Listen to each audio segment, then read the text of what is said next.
안녕하십니까, 왕상환입니다. 지난해 북한의 연평도 포격 도발 이후 우리나라 국민들의 안보의식이나 경각심이 크게 높아졌다고 합니다. 또 이번 사태를 계기로 우리나라의 안보 교육을 강화해야 한다, 이런 목소리도 높아지고 있는데요. 그래서 EBS 교육초대석, 오늘은 한국국방연구원의 김태우 책임연구원 모시고 말씀 나눠보도록 하겠습니다. 박사님 안녕하십니까?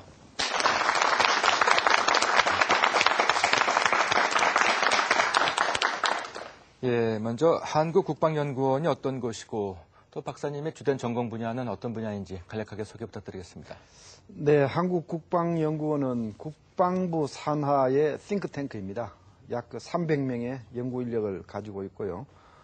국방 운영에서부터 무기 획득 또는 군사 기획 등 국방 정책 각 분야를 연구해서 이 정책을 국방부에 건의하는 일을 하고 있습니다.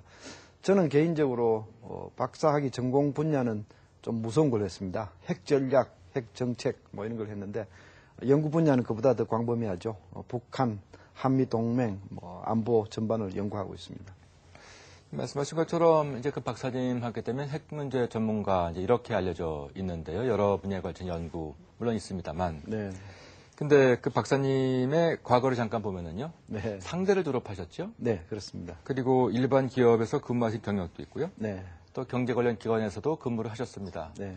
근데 어떤 계기를 통해서 지금 그 자리로 오시게 된 건지요? 제가 젊은 시절에는 그 국제회의 동시통역사로 일을 많이 했습니다.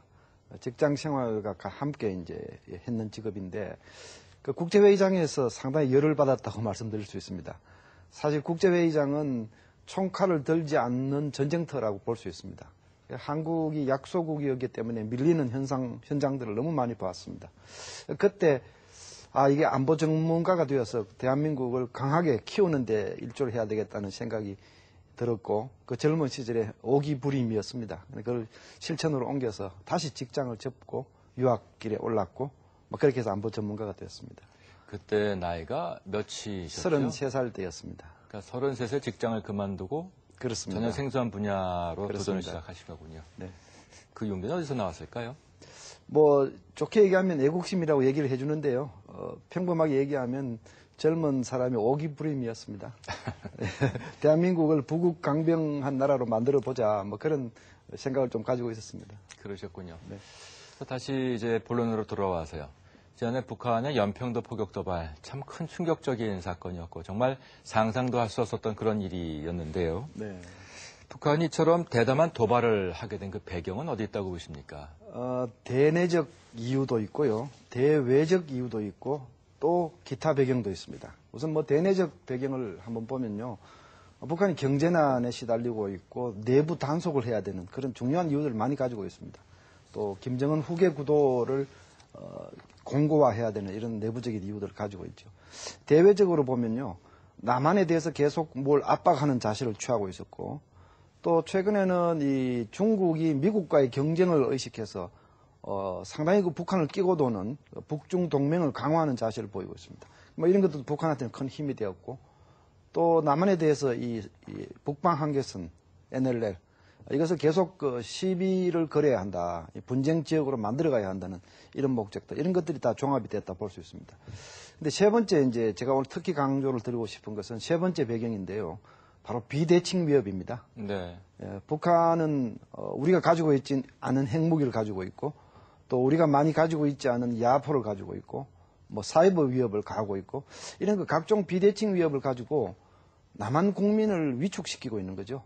우리가 이만한 무기를 가지고 있으니 도발을 해도 남한이 대응하지 못할 것이다 하는 이런 심리적인 우월감 이런 것들을 배경으로 삼고 대담한 도발을 하고 있다 이렇게 정리하시면 될 것 같습니다.